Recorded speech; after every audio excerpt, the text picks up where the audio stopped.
दोस्तों नमस्कार। आज हम 67वीं बीपीएससी मेंस के लिए चर्चा करेंगे आर्थिक नियोजन पे और इसके सारे डायमेंशन को देखने का प्रयास करेंगे। दोस्तों उससे पहले यदि आप 67वीं बीपीएससी मेंस की तैयारी उच्च स्तरीय एडवांस करना चाहते हैं, एक्सीलेंट करना चाहते हैं, तो उस स्थिति में आपको टीम जीसीएस आईएएस का 95 वीडियो 95 पीडीएफ पढ़कर आपको जाना चाहिए और इसका बैच ज्वाइन करना चाहिए। इसका चार्ज जो है 2500 है। 83 73 98 39 95 पे संपर्क करके आप बैच ज्वाइन कर सकते हैं। दोस्तों अब हम लोग आर्थिक नियोजन पे चर्चा करेंगे।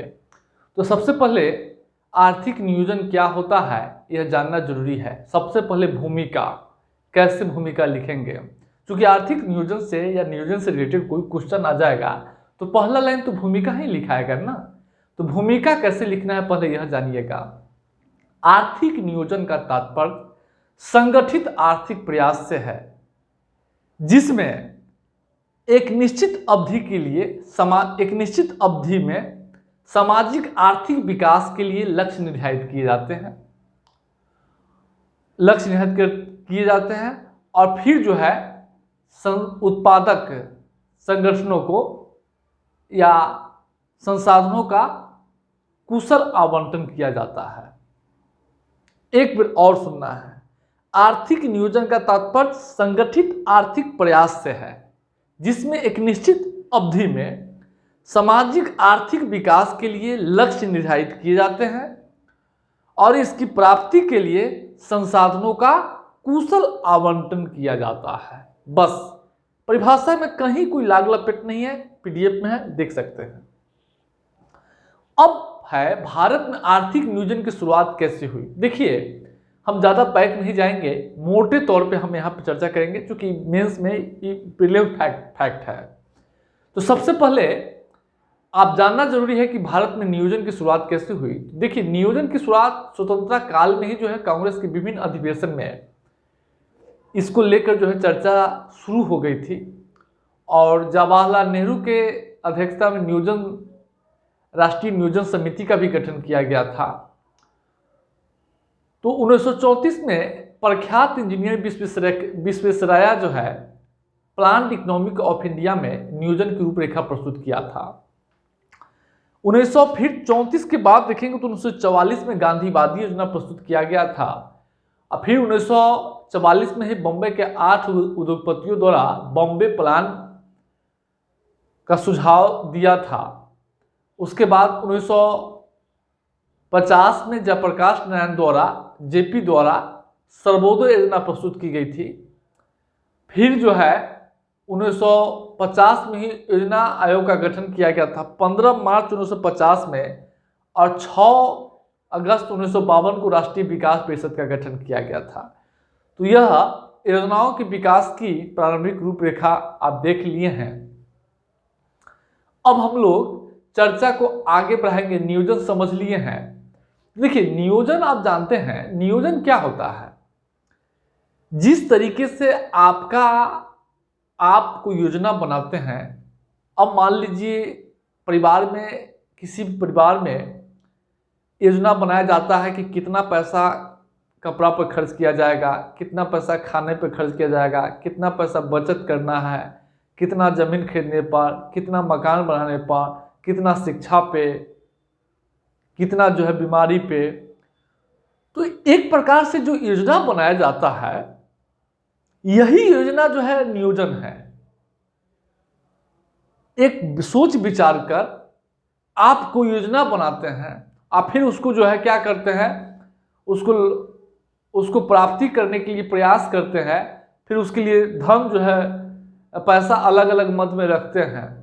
ठीक वही नियोजन ही है। जिस तरीके से आप कोई योजना बनाते हैं और योजना में बहुत सारे कार्य होते हैं, कहीं स्कूल जाना, शिक्षा पर खर्च, स्वास्थ्य पर खर्च, मकान पर खर्च, जमीन पर खर्च, भोजन पर खर्च, वस्त्र पर खर्च, और सबके लिए अलग अलग पैसा निकालते हैं और फिर उसकी प्राप्ति का प्रयास करते हैं। तो जिस तरीके से आप इस तरीके से योजना बनाते हैं, अलग अलग पैसा आवंटित करते हैं सबके लिए, ठीक यही नियोजन है, नियोजन भी यही है। इसी को व्यापक स्तर पर देखेंगे तो आप नियोजन यही है। हम नियोजन का झलक दिखा दिए हैं, आप अब जो है नियोजन कितने प्रकार के होते हैं वह देखना है। हम नियोजन क्या है बता दिए हैं। सबसे पहले साम्यवादी नियोजन। देखिए साम्यवादी नियोजन में क्या होता है कि अर्थव्यवस्था के पहले ही जानते हैं कि संगठित आर्थिक प्रयास, इसका अर्थ है एक संगठित आर्थिक प्रयास से, और इसके लिए संगठित आर्थिक प्रयास होता है और इसके लिए अर्थव्यवस्था के विभिन्न क्षेत्रों के लिए क्या करता है, लक्ष्य निर्धारित करता है और फिर संसाधनों का आवंटन किया जाता है।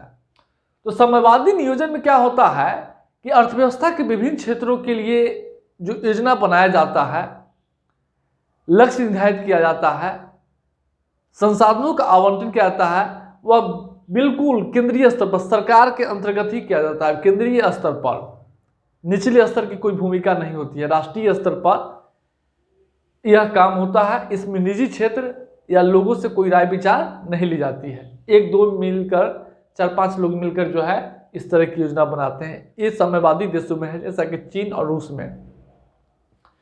प्रजातांत्रिक नियोजन में क्या होता है कि अर्थव्यवस्था के विभिन्न क्षेत्रों के लिए लक्ष्य निर्धारित करते समय निजी क्षेत्रों से भी, निजी उद्योगपतियों से भी, अर्थव्यवस्था के विभिन्न हितधारकों से भी राय मशविरे लिए जाते हैं।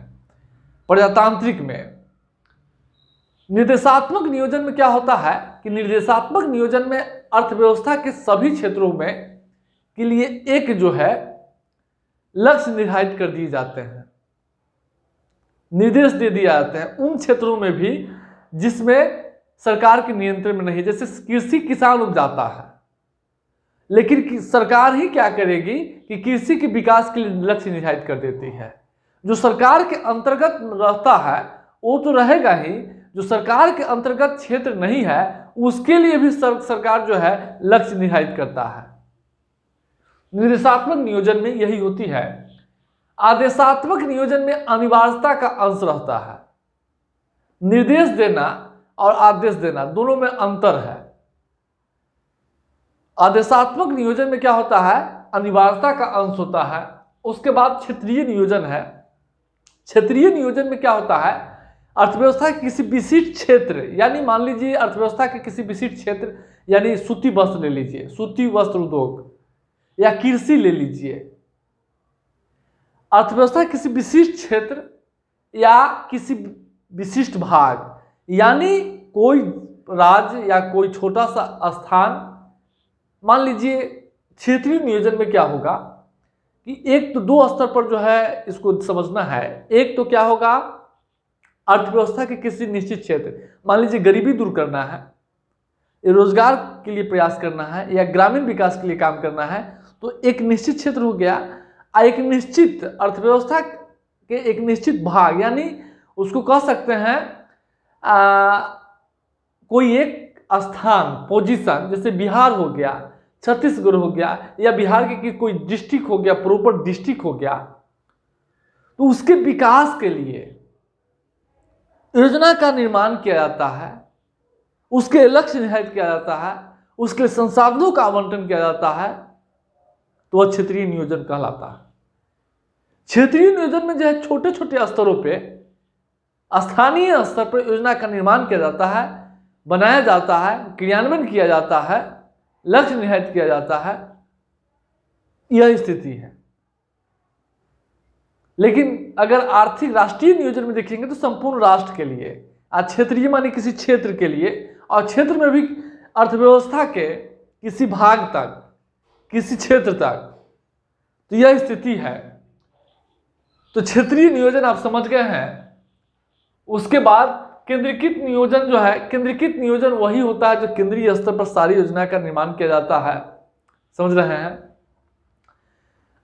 विकेंद्रीकृत नियोजन, देखिए विकेंद्रीकृत नियोजन में क्या होता है कि योजनाओं का निर्माण जो है निचले स्तर से लेकर ऊपरी स्तर तक जो है बनाया जाता है और सबों की भागीदारी होती है। अब भारत में 73वां और 74वां संविधान संशोधन विकेंद्रीकृत नियोजन का सर्वश्रेष्ठ उदाहरण है। अब स्थानीय स्तर पर क्या किया जाता है, योजना का निर्माण किया जाता है, क्रियान्वयन किया जाता है, और उसको लागू किया जाता है विकेंद्रीकृत नियोजन में। और ऊपर वाला जो निर्णय है विकेंद्रीकृत नियोजन में, निर्णय जो है स्थानीय क्षेत्र द्वारा ही लिया जाता है, लेकिन क्षेत्रीय नियोजन में क्या होता है कि केंद्रीय शक्ति ही निर्णय लेता है, लेकिन वह जो है किसी विशिष्ट अर्थव्यवस्था के किसी विशिष्ट भाग या देश के किसी विशिष्ट क्षेत्र के लिए।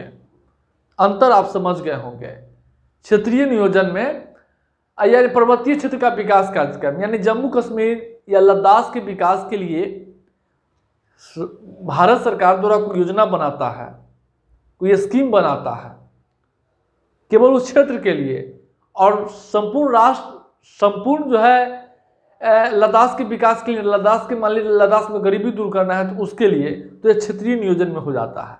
अब विकेंद्रीकृत नियोजन में योजना निर्माण जो है स्थानीय स्तर पर योजना का निर्माण किया जाता है, स्थानीय स्तर पर लागू किया जाता है। योजनाओं की भागीदारी में अलग अलग समूहों का हिस्सेदारी होता है योजनाओं के निर्माण में। तो विकेंद्रीकृत नियोजन समझ गए हैं। और भौतिक और वित्तीय नियोजन में जो है वही है जो खनिज संसाधन है, भौतिक वस्तुओं के आवंटन के लिए, समझ रहे हैं, वित्त के लिए, समझ रहे हैं, कुशलता से आवंटन के लिए, कुशलता से व्यय करने के लिए एक निर्णय लिया जाता है। तो भौतिक वित्तीय नियोजन जो है आप समझ गए होंगे। अब हम लोग भारतीय आयोजन की जो है विशेषता क्या है, तो भारतीय आयोजन की 4 विशेषता है: निर्देशात्मक, व्यापक, भौतिक और सामाजिक। भारतीय आयोजन की 4 विशेषता। तो भारतीय आयोजन एक निर्देशात्मक आयोजन है। तो निर्देशात्मक आयोजन कैसे है, तो आपको जानना होगा। भारत सरकार अर्थव्यवस्था के संपूर्ण क्षेत्र के लिए क्या करता है, संपूर्ण क्षेत्र के विकास के लिए लक्ष्य निर्धारित करता है, उन क्षेत्रों पर भी जिसका भारत सरकार का नियंत्रण नहीं है। जैसे कृषि या निजी क्षेत्र में कोई वस्तु का उत्पादन कर रहा है, मान लीजिए जूता बनाने वाली कंपनी या चीनी मिल, वो निजी क्षेत्र क्रियान्वित कर रहा है, लेकिन सरकार निर्धारित करेगी कि इस वर्ष कितना चीनी का उत्पादन होगा, कृषि का, गेहूं का कितना उत्पादन होगा। निर्देशात्मक नियोजन।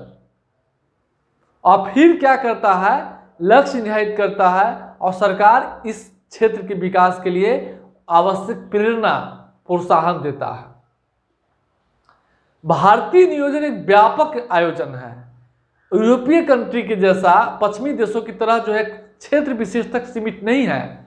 भारतीय आयोजन में समूचे क्षेत्र के विकास के लिए जो है लक्ष्य निर्धारित किए जाते हैं और संसाधनों के लिए व्यवस्था की जाती है यह ध्यान में रखा जाता है। भारतीय आयोजन भौतिक आयोजन है। अब कहिएगा कि भौतिक आयोजन क्या होता है।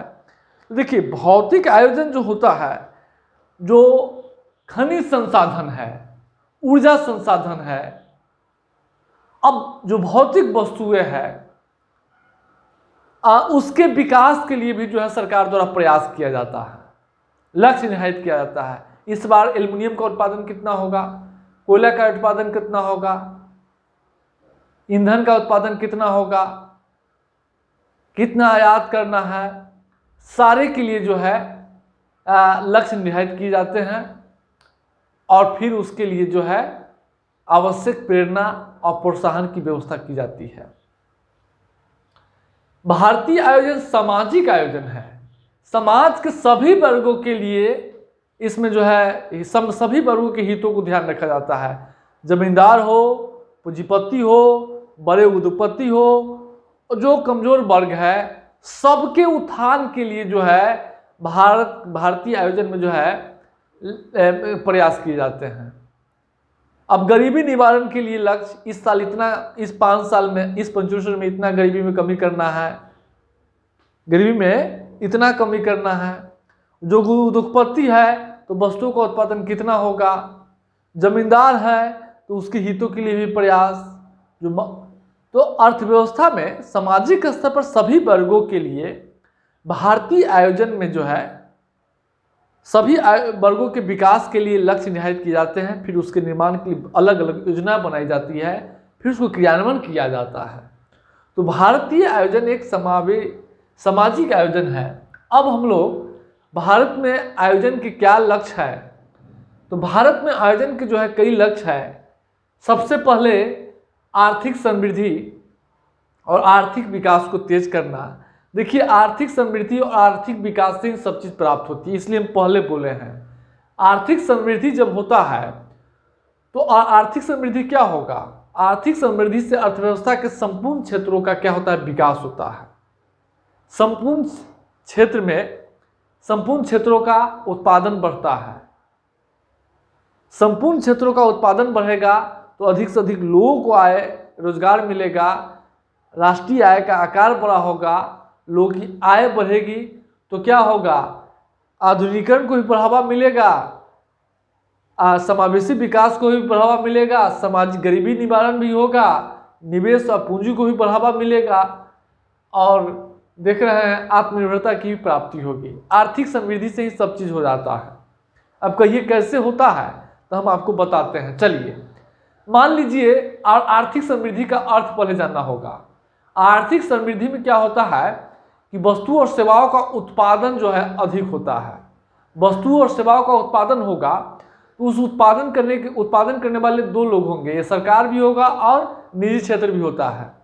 तो निजी क्षेत्र जो होगा और उत्पादन अधिक होगा तो उसको मुनाफा अधिक होगा, तो मुनाफा होगा तो वो और अधिक उत्पादन करने का प्रयास करेगा। सरकार को मुनाफा होगा तो और अधिक उत्पादन करने का प्रयास करेगा, यानी वस्तु के मामले में वो आत्मनिर्भर हो गया। अब उत्पादन के दौरान लोगों को रोजगार मिलता है, इससे लोगों की आय बढ़ेगी तो इससे गरीबी निवारण जो है दूर होगा। और गरीबी आय बढ़ेगा तो अर्थव्यवस्था में मांग बढ़ेगा तो फिर वस्तु और सेवाओं की खरीद भी अधिक होगी तो उत्पादन भी बढ़ेगा।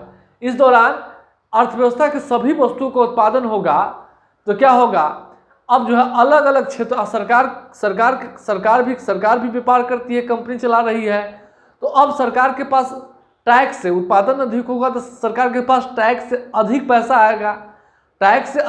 आएगा तो सरकार जो है समावेशी विकास के लिए, यानी देश के सभी क्षेत्रों, सभी लोगों, सभी वर्गों के विकास के लिए वो अधिक खर्च करने में सक्षम होगी। समझ रहे हैं। और यही सामाजिक न्याय, तो समाज के सभी कमजोर वर्गों के लिए जो विकास संबंधी योजना है, आवास योजना है, सामाजिक सुरक्षा योजना है, शिक्षा है, स्वास्थ्य है, पेयजल है, उसके लिए सरकार के पास संसाधन भी अधिक आएगा। क्योंकि औद्योगिक समृद्धि, आर्थिक वृद्धि तेज होगा तो उत्पादन बढ़ेगा तो सरकार को अधिक टैक्स प्राप्त होगा। और साथ ही साथ सरकार भी व्यापार कर रही है तो सरकार को उससे भी मुनाफा होगा।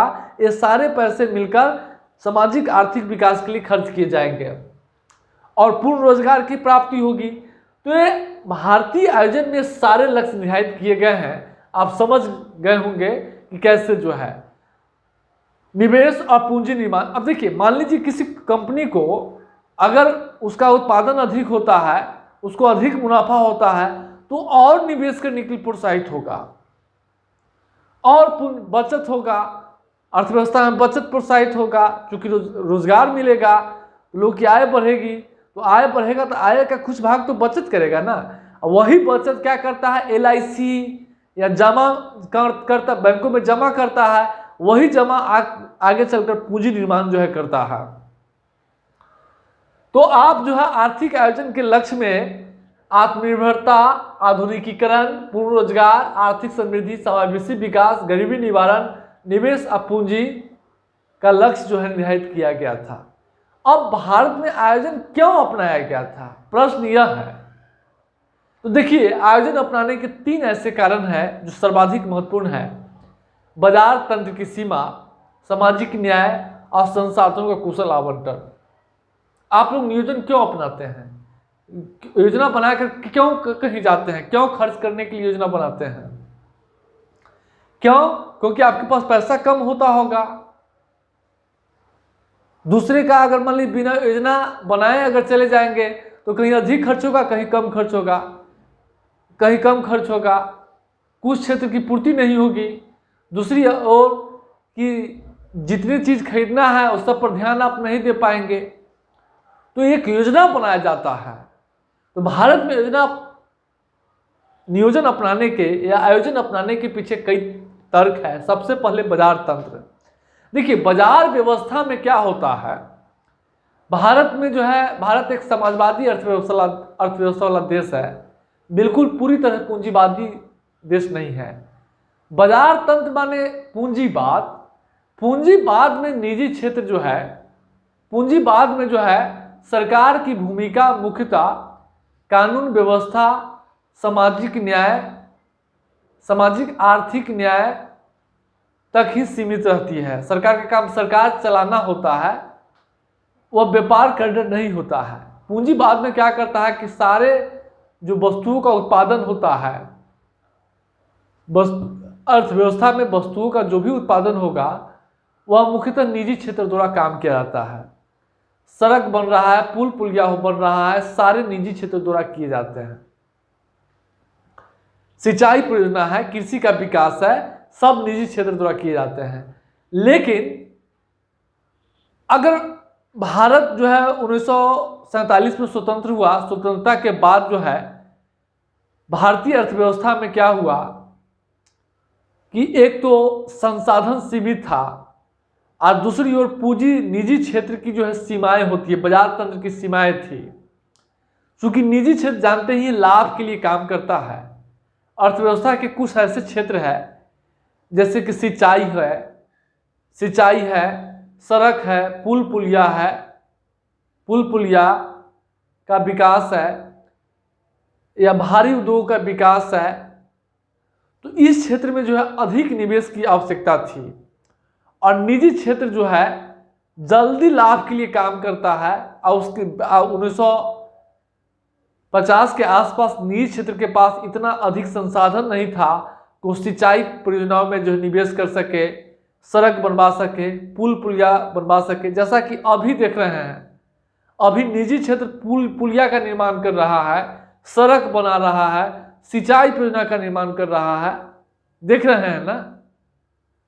लेकिन उस समय निजी क्षेत्र इतना विकसित नहीं था और न निजी क्षेत्र के पास उतना संसाधन था, और जिस कुछ निजी क्षेत्रों के पास था भी तो वह सिंचाई परियोजना के विकास में, सड़क निर्माण में, भारी उद्योग के विकास में या गरीबी निवारण में, इस सब पर जो है वह ध्यान नहीं दे पा रहा था। इस समय उसकी दिलचस्पी नहीं थी। और अगर इसको जो है निजी क्षेत्र के सहारे छोड़ दिया जाता तो यह क्या होता कि इसका विकास नहीं हो पाता। इसलिए सरकार क्या किया कि निजी क्षेत्रों को कुछ वस्तुओं के उत्पादन के लिए छोड़ दिया, अब बाकी जो है सड़क, पुल पुलिया, उर्वरक जो फर्टिलाइजर है सो, सिंचाई परियोजना, भारी उद्योग, स्टील इस्पात, ये सब जो है स्टील उद्योग, एल्युमिनियम उद्योग, इस सब के विकास की जिम्मेदारी स्वयं उठाया। और यह तभी संभव था इस क्षेत्रों के विकास के लिए जब एक निश्चित रूपरेखा, योजनाओं के विकास, योजनाओं का निर्माण करके इसको क्रियान्वित किया जाता। तो इसके लिए जो है इसको जो है अपनाया गया। तो बाजार तंत्र की सीमाएं जो है 1950 के आसपास आप देख रहे थे, एक तो निजी क्षेत्र के पास संसाधन नहीं था, दूसरी ओर निजी क्षेत्र जो सिंचाई परियोजना है, उर्वरक उद्योग है, स्टील उद्योग है, सड़क है, पुल पुलिया है, इसके विकास में दिलचस्पी भी नहीं रख रहा था। अगर इसका विकास नहीं होता तो फिर जो है अर्थव्यवस्था विकसित कैसे होता। तो सरकार को इस सब विकास का भार जो है सरकार के ऊपर आ गया और इसके विकास के लिए एक निश्चित योजना के माध्यम से कार्य करना जरूरी था, इसलिए नियोजन को अपनाया गया। सामाजिक न्याय, जैसा कि आप जानते होंगे, सामाजिक न्याय में गरीबी की निवारण है। जो समाज के कमजोर वर्गों को मूलभूत सुविधा उपलब्ध कराना हो, पेयजल हो, शिक्षा हो, स्वास्थ्य हो, गरीबी निवारण हो, समाज वृद्धा पेंशन हो, आवास हो, ये सब काम जो है निजी क्षेत्र नहीं कर सकता है क्योंकि उसकी दिलचस्पी नहीं होती है। और 1950 के आसपास देश में बड़े पैमाने पर गरीबी थी, साक्षरता का स्तर मात्र 18% था, जीवन पर स्वास्थ्य व्यवस्था की स्थिति खस्ताहाल था। तो अगर सरकार इस क्षेत्र को निजी क्षेत्र के सहारे ऐसे ही छोड़ देता तो आज भी भारत वही जो है कमोबेश उसी स्थिति में रहता। इसलिए सरकार जो है अब समाज के सभी वर्गों के लिए विकास के लिए एक निश्चित योजना की आवश्यकता थी और यह योजना नियोजन में ही संभव था। तो इसलिए जो है सामाजिक न्याय को सुनिश्चित करने के लिए भी जो है इसको अपनाया गया था। और संसाधनों का कुशल आवंटन, आप जानते हो कि जहां संसाधन सीमित होता है, कम पैसा होता है, वहां पे हिसाब से खर्च किया जाता है। तो चूंकि देश आजाद हुआ था, सरकार के पास संसाधन सीमित था, इसलिए जो भी संसाधन है उसको बेहतर तरीके से खर्च करने के लिए एक नियोजन, एक योजना की जरूरत थी और यही योजना थी आर्थिक नियोजन। इसलिए भारत सरकार नियोजन को जो है अपनाया था। नियोजन के बाद जो है आप देखेंगे 12 पंचवर्षीय योजना जो है चालू हुई है। 12वीं पंचवर्षीय योजना 2017 में समाप्त हुआ है। अब 1951 से लेके और 2017 तक भारतीय आयोजन की क्या उपलब्धि रही है, हम उसके बारे में थोड़ा सा चर्चा करेंगे। सबसे पहले देखना है आर्थिक समृद्धि की प्रक्रिया की शुरुआत। जैसा कि जानते ही होंगे 1950 के आसपास देश की अर्थव्यवस्था खस्ताहाल था। अभी तुरंत नव स्वतंत्र के रूप में अभी हाल ही में स्वतंत्र हुआ था देश। आर्थिक विकास, आर्थिक समृद्धि नाम की कोई बात नहीं थी, जो कि औपनिवेशिक अर्थव्यवस्था था। तो आयोजन को जो अपनाया गया था प्रथम पंचवर्षीय योजना 1951 से 56 के बीच, उसके बाद 12वीं पंचवर्षीय योजना जो है 12 से 17 के बीच चल रहा था, उसके बाद समाप्त कर दिया गया था। इस दौरान जो है पूरी योजना अवधि में आर्थिक समृद्धि की दर जो है 4.7 के आसपास जो है रहा है। पूरी योजना अवधि में अगर देखेंगे तो 4.7% रहा है। यानी आर्थिक आयोजन के दौरान आर्थिक विकास या समृद्धि की प्रक्रिया की शुरुआत हुई। जो आर्थिक गतिहीनता था, यह गतिहीनता टूटा और भारत विकास के पथ पर जो है अग्रसर हुआ। और इस संपूर्ण योजना अवधि में भारत की विकास दर 4.7% के आसपास रहा है, एवरेज। और उसके बाद हम लोग देखेंगे बुनियादी एवं पूंजीगत उद्योगों का विकास। अगर आप देखेंगे बुनियादी एवं पूंजीगत उद्योगों का विकास, तो योजना काल में बड़े पैमाने पे सार्वजनिक उद्यम की स्थापना, राउरकेला, दुर्गापुर, भिलाई इस्पात कारखाना, स्टील प्लांट, एल्युमिनियम प्लांट की स्थापना, उसके बाद जो है आयुध निर्माण से संबंधित कारखाने, उर्वरक उद्योग, उर्वरक क्षेत्र में जो है कई प्रकार के जो है कारखाने स्थापित किए गए थे, रिफाइनरी उद्योग, इस सब का जो है काफी जो है विकास किया गया था योजना अवधि में। अब इन्हीं सब के कारण क्या हुआ कि बाकी क्षेत्रों का विकास हुआ है। अब मान लीजिए लोहा उद्योग है। अब लोहा उद्योग जो है अन्य क्षेत्रों के लिए भी अन्य उद्योगों का आधार तैयार करता है। अब स्टील अगर नहीं बनेगा तो मशीन कैसे बनेगा? निजी क्षेत्र कैसे मशीन बनाएंगे? कुट्टी कट्टा मशीन हो या ट्रैक्टर हो या दवा छींटने वाला मशीन हो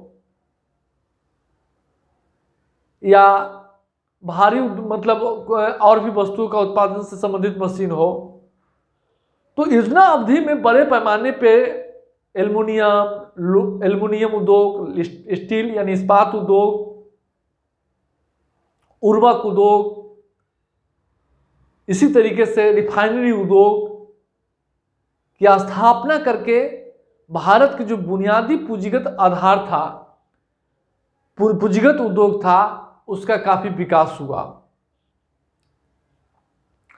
आधारिक संरचना का विकास देखेंगे पूरी योजना अवधि में। अगर आप देखते होंगे तो 1950-51 से लेकर 2013-14-15 तक रेल मार्गों की लंबाई में 23% की वृद्धि हुई है। 96,215 किलोमीटर सड़कों का राष्ट्रीय राजमार्ग का निर्माण किया गया था।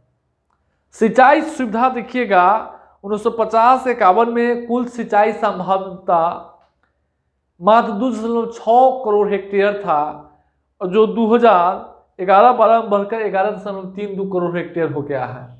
विद्युत उत्पादन देखेंगे तो 1950-51 में जो है विद्युत का उत्पादन जो है दूसरी परियोजना में 3400 मेगावाट था, अब वर्तमान में 3,88,000 मेगावाट हो गया है। अपडेट डाटा है, तो यह स्थिति है। अगर आप पुराना डाटा बोलेंगे तो 2015 तक 3,18,800 मेगावाट जो है हो गया था। 17 से पहले ही तक बोलिएगा, अपडेट बोलने की जरूरत नहीं है। तो यह स्थिति है। तो बड़े पैमाने पे आधारिक संरचना का विकास, साक्षरता में आप देखेंगे 1950-51 में जो है साक्षरता दर 18.33% था, आज जो है 73% पहुंच गया है। 2011 में ये जो है आर्थिक आयोजन की उपलब्धि है, विकास हुआ है, तभी तो जो है साक्षरता में विस्तार हुआ है शिक्षा व्यवस्था का। जीवन प्रत्याशा भी देख लीजिए। अब जीवन प्रत्याशा में लोगों की आयु में कैसे वृद्धि हुआ है, आप इसको देखना जरूरी है। अब देखिए जीवन प्रत्याशा में कैसे जो है वृद्धि हुआ है, इसको भी देखना जरूरी है। साक्षरता देख लिए, गरीबी में गिरावट देख लिए, उसके बाद जो है हम लोग जीवन प्रत्याशा जो है में भी काफ़ी जो है वृद्धि हुआ है। 1950-51 के पास जो है जीवन प्रत्याशा 37 वर्ष के आसपास था, और वर्तमान में जो है वह 67% पहुंच गया है। अलग अलग डाटा है, कभी कोई डाटा 68 कहता है, कोई 67 कहता है, आप 67 से अधिक भी बोल सकते हैं। उस स्थिति में भी आपका काम जो है चल जाएगा। तो आप जो है जीवन प्रत्याशा के मामले में देख लिए हैं। गरीबी में गिरावट भी देखिए, 1973-74 में देश में 54.9% लोग जो है गरीबी रेखा में जीवन यापन कर रहा था, और 2011-12 में 29.5% लोग गरीबी रेखा में जीवन यापन कर रहा है। यानी गरीबी में काफ़ी बड़े पैमाने पर गिरावट हुआ है। पीडीएफ में एक जगह 2009-10 लिखा हुआ है, उसको 11-12 पढ़िएगा। तो साक्षरता, गरीबी में कमी, कृषि के विकास के लिए जानते ही हैं 1950-51 का बड़े पैमाने खदान संकट की 66 से पहले खदान संकट की स्थिति पैदा हो गई थी देश में। अमेरिका से गेहूं का आयात किया गया था, कई देशों से जो है खदान का आयात किया जाता था। आर्थिक नियोजन के दौरान ही भूमि सुधार की शुरुआत की गई थी। अब भूमि सुधार, सीमित स्तर पर भूमि सुधार शुरू किया गया था, क्रियान्वयन किया गया था, और सीमित भूमि सुधार से कृषि के विकास के लिए एक नया वातावरण का निर्माण हुआ, और उर्वरक, उन्नत बीज, सिंचाई और अन्य सुविधा के आधार पर मशीनीकरण कर सकते हैं के आधार पर हरित क्रांति जो है अपनाया गया था, और हरित क्रांति के परिणाम स्वरूप आज जो है खदानों के मामले में भारत आत्मनिर्भर हो गया है। तो भारतीय आयोजन की ये महत्वपूर्ण उपलब्धि है, आप देख लिए हैं। अब हम लोग चर्चा को आगे बढ़ाएंगे कि भारतीय आयोजन की क्या चुनौती है, वह देखना है। सबसे पहले भारतीय आयोजन जो है वित्तीय युक्ति का न होना। भारतीय आयोजन में जो है वित्तीय स्ट्रेटजी, जो फाइनेंशियल स्ट्रेटजी है, उसको बेहतर तरीके से क्रियान्वयन नहीं किया गया था। योजना अवधि में ज़्यादातर अवधि में घाटे की वित्त व्यवस्था अपनाई गई थी। यानी हमेशा जो है घाटे की वित्त व्यवस्था क्या होता है कि जो जितनी आवश्यकता है उसके अनुसार आप संसाधन का व्यवस्था नहीं कर पा रहे हैं, हमेशा जो है कर्ज लेकर या नोट छाप कर अपनी अर्थव्यवस्था, अपनी आवश्यकता को पूरा करते हैं। घाटे की वित्त व्यवस्था, यही कारण है कि इस दौरान जो है जब घाटे की वित्त व्यवस्था अपनाया जाता है, मुद्रा छाप कर, नोट छाप, नया नोट छाप कर, तो अर्थव्यवस्था में महंगाई बढ़ती है। तो पूरी योजना काल अवधि में जो है बड़े पैमाने पर महंगाई की स्थिति रही है। चूंकि वित्तीय युक्ति सरकार को जितना खर्च करना है उसके बराबर जो है संसाधन कहां से आएगा, इसकी समुचित व्यवस्था का प्रबंध नहीं किया गया था। संसाधन बढ़ाने के लिए प्रयास नहीं किया गया था। यही कारण है कि इस देश में मात्र 1.5 करोड़ लोग ही आयकर दाता है। अब इस देश में आप बताइए 1 अरब 30 करोड़ की आबादी है इस देश की। 1 करोड़ 30 करोड़ आबादी में मात्र 1 अरब 30 करोड़ की आबादी है। अपडेट बता रहे हैं, उससे ऊपर होगा। मात्र 1.5 करोड़ लोग आयकर देता होगा। आप बताइए, तो उस समय ना आयकर बढ़ाने के लिए या कृषि आय पर, गांव में बड़े बड़े किसान हैं जिसकी आमदनी अच्छी खासी है, उसको भी जो है आयकर के दायरे में नहीं लाया गया था। विकास के लिए संसाधन जुटाने के लिए समुचित रणनीति नहीं अपनाई गई थी, जिसके कारण घाटे की वित्त व्यवस्था अपनाया गया था, जिसका परिणाम हुआ कि समूची योजना में एक मुद्रास्फीति का सामना करना पड़ा था अर्थव्यवस्था को। बेहतर प्रबंधन और मानव, देखिए आयोजन काल में जो बेहतर प्रबंधन होने चाहिए, हर सभी क्षेत्रों के विकास के लिए, अर्थव्यवस्था के सभी क्षेत्रों के लिए या देश के विभिन्न भागों के विकास के लिए या मानव पूंजी की जो है ह्यूमन रिसोर्स पर जितने बेहतर तरीके से प्रयास करना चाहिए उसका प्रयास नहीं किया गया था। और यही कारण है कि जनसांख्यिकी लाभांश की जो स्थिति है आज भी भारत इसको प्राप्त नहीं कर पा रहा है। रोजगार नीति की संपूर्ण योजना काल में, समझ रहे हैं, रोजगार नीति की अवहेलना की गई थी। रोजगार के लिए कई कार्यक्रम की शुरुआत किया गया था, योजनाएं बनाए गए थे, लेकिन उसका समुचित जो है उसका प्रभाव नहीं दिखा। और एक विशिष्ट योजनाएं जो होनी चाहिए रोजगार के लिए, स्पेशली कौशल विकास पर ध्यान देना, शुरुआती स्तर पर इस पर ध्यान नहीं दिया गया था, जिसके कारण क्या हुआ कि भारत में बेरोजगारी की स्थिति जो है पैदा हो गई है। और व्यापक स्तर पर देखिए अभी भी जो है देश के 29.5% 11-12 के अनुसार अभी भी गरीबी रेखा में लोग जीवन यापन कर रहा है। अगर योजना सही तरीके से योजनाओं का नियोजन का क्रियान्वयन किया जाता तो आज गरीबी की स्थिति नहीं रहती। योजना के इतने वर्षों बाद भी आज देश में गरीबी है तो ये योजना सफल नहीं है। आय असमानता, आज देखिए पूरे नियोजन काल में आप देख रहे हैं आय असमानता, इस देश के शीर्ष 10% लोगों के पास इस देश के 74% संपत्ति है, इस देश के 1% लोगों के पास 42% संपत्ति है। यह ऑक्सफोम का डाटा है, मेरा अपना कोई डाटा नहीं है। योजना अवधि में बड़े पैमाने पर आर्थिक असमानता, धन का संकेंद्रण और असमानता 2 स्तरों पर वृद्धि हुआ है। एक क्षेत्र के स्तर पे महाराष्ट्र आगे विकसित हो गया, बिहार पिछड़ गया, तमिलनाडु विकसित हो गया, झारखंड पिछड़ गया। सामाजिक स्तर पर भी असमानता में बड़े पैमाने पर जो है असमानता बढ़ा है। तो यह नियोजन की जो है आलोचना में इसको आप लिख सकते हैं। अब हम लोग नियोजन में राज्य की क्या भूमिका है तो हम लोग यह देखेंगे। सबसे पहले नियोजन में राज्य की क्या भूमिका है।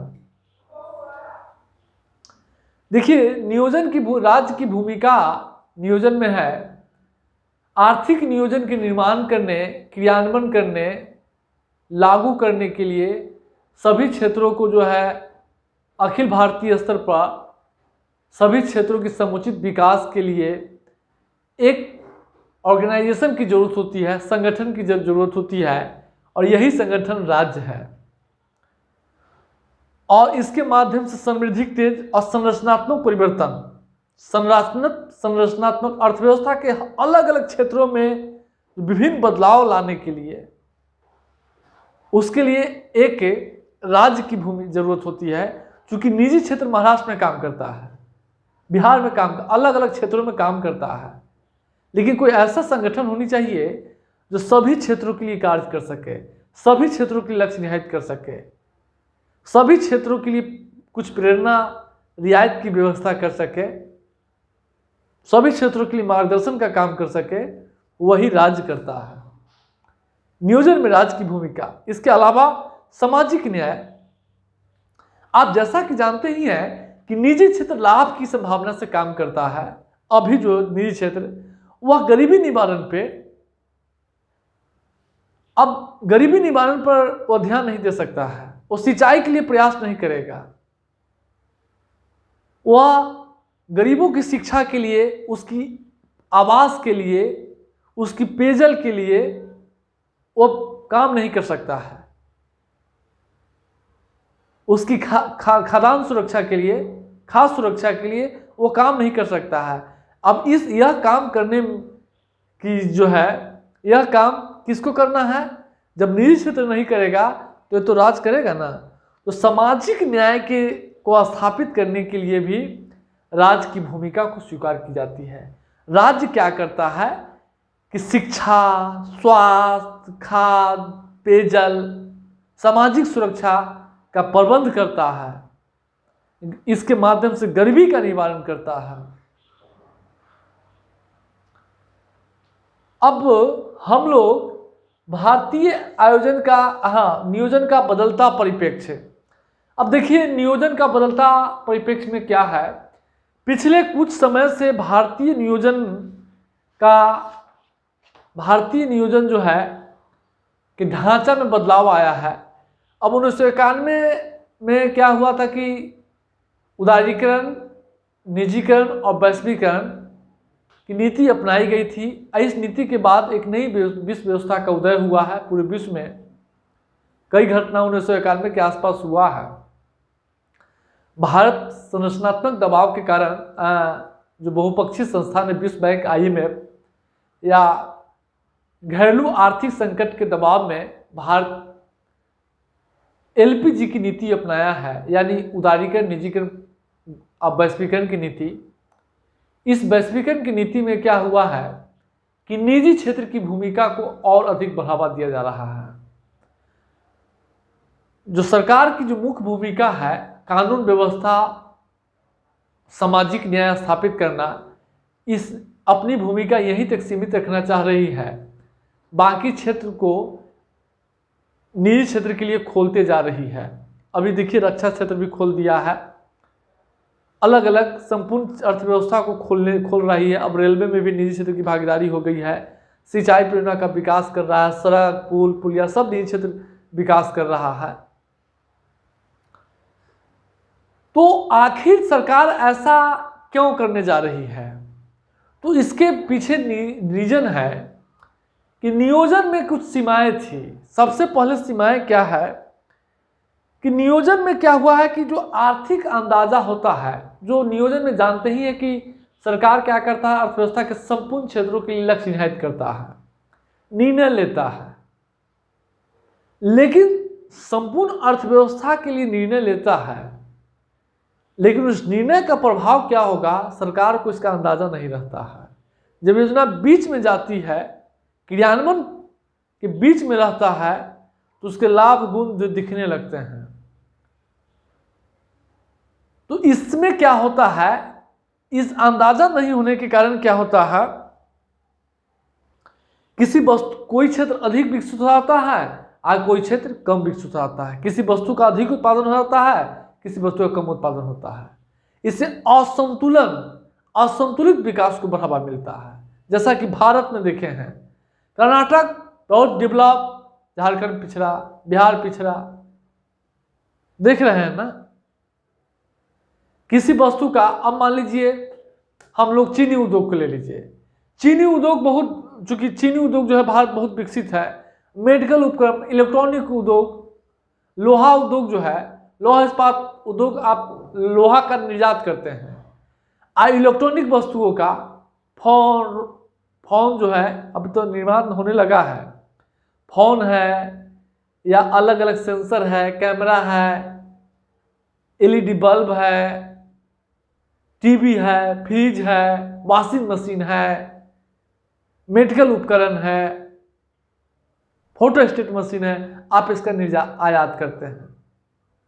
तो लोहा का कुछ उद्योगों का विकास हो गया, कुछ उद्योगों का विकास नहीं हुआ, उसका आयात करना पड़ रहा है।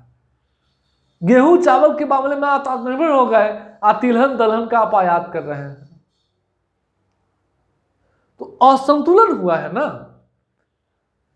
इसलिए क्या हुआ है कि सरकार जो है अब निजी क्षेत्र के हाथ में छोड़ देने से ऐसा नहीं होता। अब निजी क्षेत्र क्या करता है, अपने निजी क्षेत्र में बहुत सारे लोग काम करते हैं, आप छोटे स्तर पर लक्ष्य निर्धारित करता है व्यक्तिगत स्तर पे, और फिर उसको क्रियान्वयन करता है। उसको आर्थिक अंदाज जो निर्णय लेता है उसका परिणाम रहता है, उसमें लचीलापन रहता है।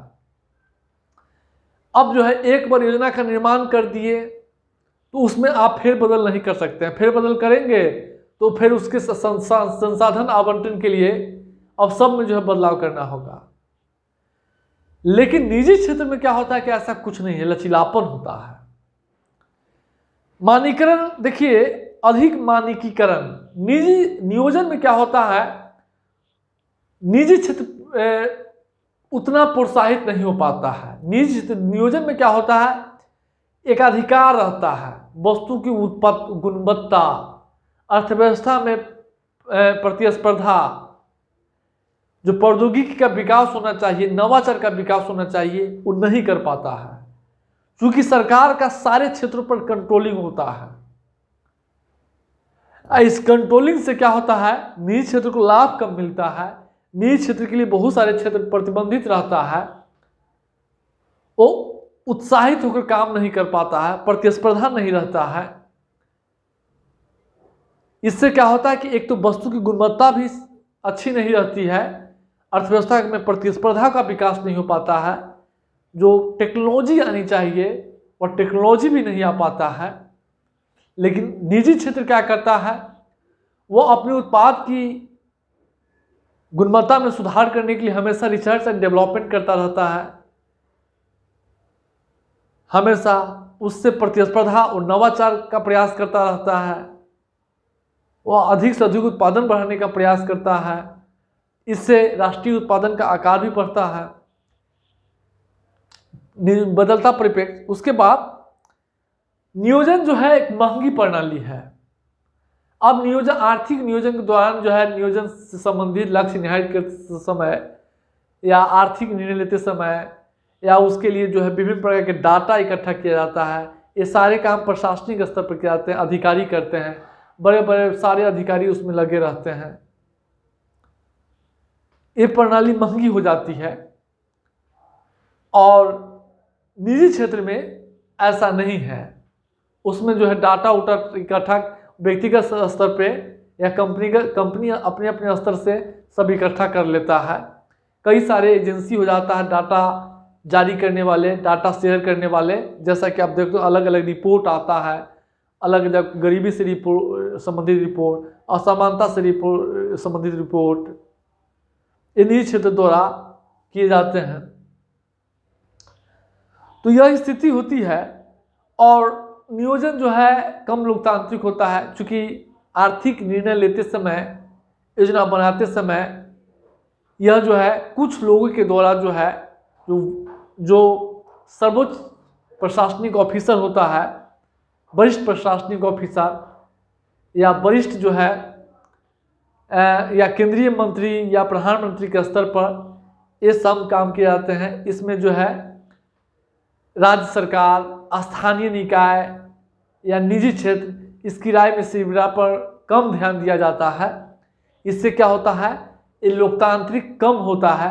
लेकिन अब निजी क्षेत्र में देख लेंगे तो अलग अलग, मान लीजिए लोग अपना अपना योजना बनाता है, अलग अलग निर्णय लेता है और बाजार में देखता है कि किस वस्तु का उत्पादन हो रहा है, किस वस्तु का, अलग अलग सलाहकार रखता है, विशेषज्ञ रखता है, समझ रहे हैं। बाजार का व्यवहार अध्ययन करता है और फिर जो है निर्णय लेता है, लोकतांत्रिक होता है। तो नियोजन का बदलता परिप्रेक्ष्य हम देख लिए हैं। अब नियोजन का भारतीय संघवाद पर क्या असर पड़ा है, तो आप जो है नियोजन का भारतीय संघवाद पर देखेंगे तो सबसे पहले जो है भारतीय संघवाद में एकात्मकता की प्रवृत्ति का विकास हुआ है। जैसा कि आप जानते ही हो कि नियोजन में क्या होता है कि संपूर्ण राष्ट्र के लिए योजना का निर्माण किया जाता है, संपूर्ण राष्ट्र के विकास के लिए लक्ष्य निर्धारित करते हैं, संपूर्ण राष्ट्र के लिए संसाधनों का आवंटन किया जाता है। नियोजन में भारतीय आयोजन में क्या होता है कि योजना आयोग, राष्ट्रीय विकास परिषद, ये मिलकर क्या करता है, योजना आयोग के स्तर पे विशेषज्ञ परिषद पूरे राष्ट्र के विकास की योजना का निर्माण कर रहा था। राष्ट्र के विकास के लिए निर्णय लेता था। और पहले ही जानते हैं कि भारत एक संघीय व्यवस्था वाला देश है, संघीय शासन व्यवस्था वाला देश। संघीय शासन व्यवस्था में केंद्र और राज्य दोनों का अस्तित्व रहता है, दोनों स्तर पर निर्णय लिए जाते हैं। जैसा कि जानते होंगे संघीय शासन में शासन के विषयों को दो भागों में बांटा जाता है, केंद्र और राज्य। राज सूची है और संघ सूची है, एक समवर्ती सूची है। कुछ विशिष्ट स्थितियों में केंद्र को राज सूची पर भी कानून बनाने का अधिकार है। तो राज्य से संबंधित, राज सूची संबंधित विषयों पर शासन करने का अधिकार, योजना बनाने का अधिकार राज्यों को प्राप्त है।